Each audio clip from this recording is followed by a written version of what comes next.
Hello, nonverbal communication students. Once again, it's your crazy Professor Ivy.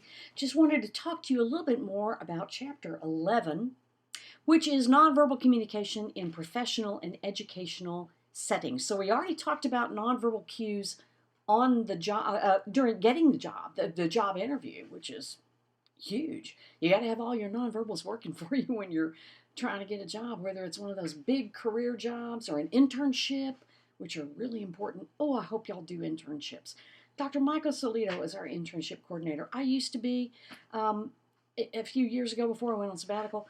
Uh, find out if you qualify for an internship, and you can have multiple internships. You can have a couple that account for your major and your minor and free electives. Rack up some of that experience. There are internships on campus and off campus for communication majors. So check that out. All right, so on page 391, we start with a section on superior subordinate communication. Those are kind of funky words, but in the research, it's called superior subordinate relationship. And that means, how well you get along with your boss or bosses. Maybe you've got several people. So we think about people who are in a higher status position over us and what nonverbals should we show to those people? Well, the research kind of says it's better to either maintain a subordinate level of nonverbal cues or match the nonverbal cues of a higher status person. But you don't want to go over the nonverbal cues of the higher status person because it usually does not bode well for you. Now, if you try to match the boss's nonverbals, sometimes people at your peer level or people at a status below you in an organization might resent that or think you're trying too hard or something. But the research says, match it, go a little under, match it, parallel it, and that's seen as okay. You need to think about the effect of status, though. Status affects our proxemics. People with higher status are afforded more personal space than people with lower status. People in lower status positions may have different body positioning. They may scurry. They may walk faster. A high status person may not need to walk as fast. They'd probably be caught dead scurrying because that looks frantic and that can erode, the credibility of your status. So there is a status difference. Also in the physical environment, higher status people in the organization tend to have the better offices. Sometimes, corner office with a great view or something. And less sort of the cubicle where you have less privacy. So there are those environmental cues about status in our professional spaces, our workplaces.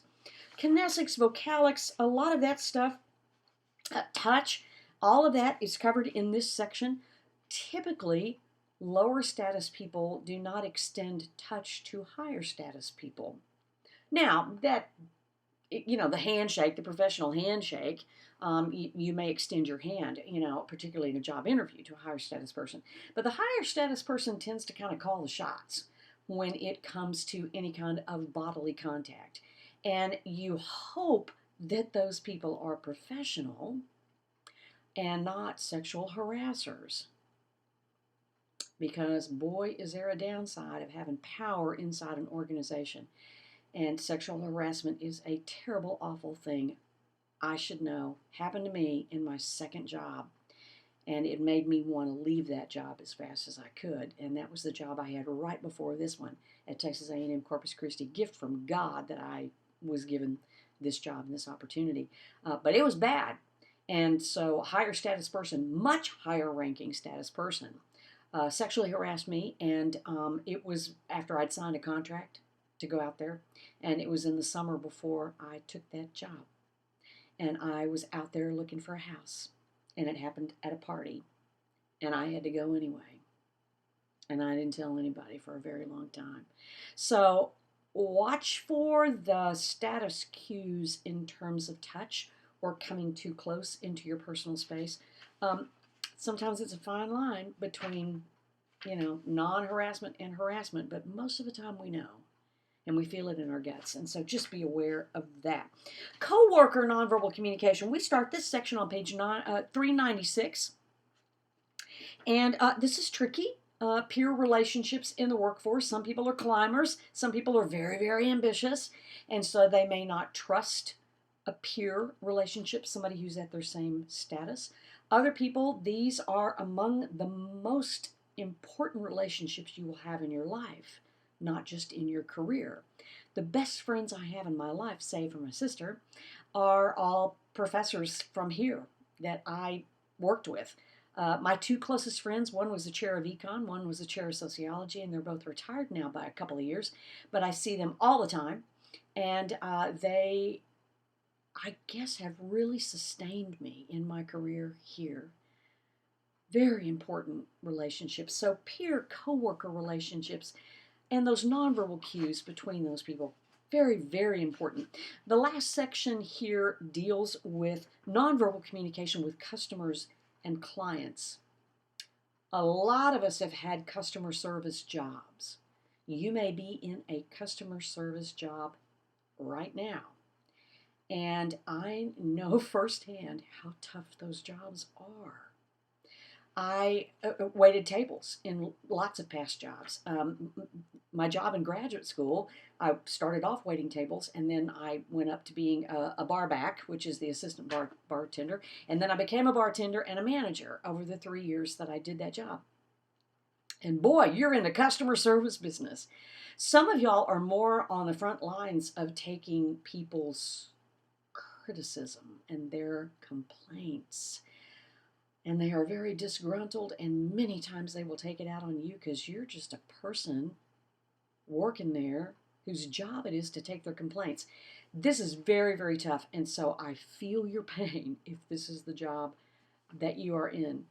I think people sometimes take out their frustrations, their anxiety, their anger at somebody else or something else that has nothing to do with you.